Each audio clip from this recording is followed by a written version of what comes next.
Is your social media strategy like a flashy player with no impact on the scoreboard? Let's talk about turning those likes into actual dollars. You wouldn't field a team of players who look good but can't kick a goal, would you?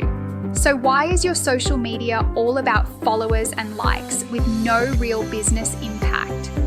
Think of your social media strategy as your midfield. It should be connecting your brand with potential customers, setting up scoring opportunities. But if it's just running around in circles, you're wasting energy and resources. Now imagine your content as your team's gameplay. Are you just doing flashy handball displays, or are you moving the ball towards goal? Make sure your social interactions are leading customers down the sales funnel. And what about your social media metrics?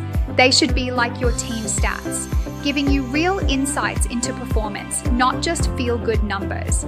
By aligning your social media strategy with your business goals, you'll turn those followers into fans who actually buy tickets and merch.